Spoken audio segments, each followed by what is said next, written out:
The Absurdity of Brexit. My name's Mike Cashman.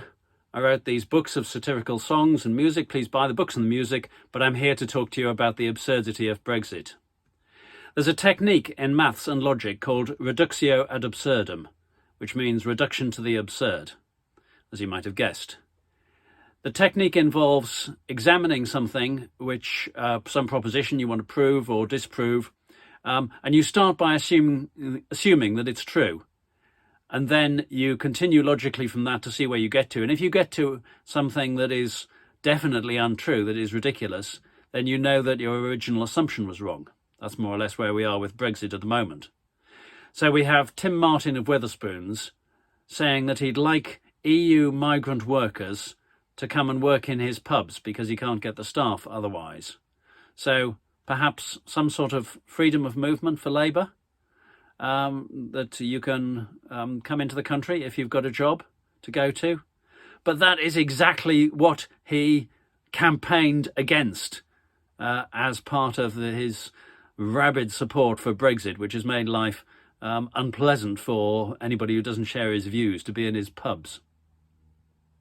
We've got a similar situation with the Northern Ireland Protocol, with David Frost arguing that it's not fit for purpose. He set it up. Boris Johnson established that Northern Ireland Protocol. Nobody forced them to have it. I've even heard now that we're starting to hear all the problems of Brexit, the blame for those problems being targeted at Remainers. By the way, if Brexit was going to be so successful, or was so successful, then there wouldn't be any need to start to look for who we can blame for the failures of Brexit. So it's clearly not a success.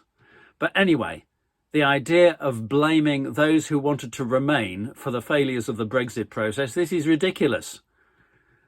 You don't get to blame those people who are totally opposed to what you were doing for the mess that you finally made of it.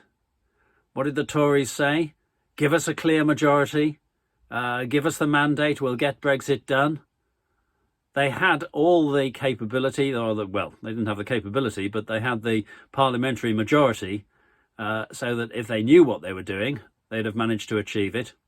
I remember a little postcard from long ago, a little saying, the reason why things haven't gone according to plan is that there never was a plan.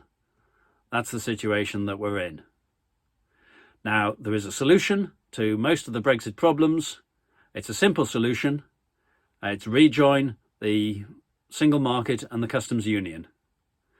That could have been adopted by the Conservatives after the 2016 referendum. It could have been put forward.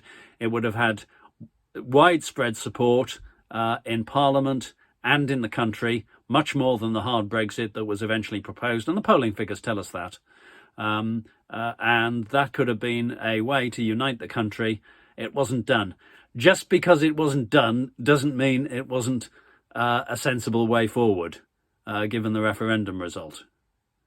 And it was even being advocated by many pro-Brexit supporters before then. Nigel Farage was advocating the advantages of Norway. Daniel Hannan said nobody threatening our place in the single market. The Adam Smith Institute. Boris Johnson saying you'll still be able to live and work and study anywhere in Europe. In other words, freedom of movement. So they were all in favour of it. But they were manipulated by the hard right of the Tory party, the ERG, for whom nothing was satisfactory unless it involved the hardest possible Brexit. And that's where we're at. But as I say, just because the solution wasn't adopted doesn't mean it was the wrong solution.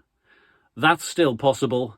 That would sort out all the problems with Northern Ireland, with musicians, all the food problems that we've seen.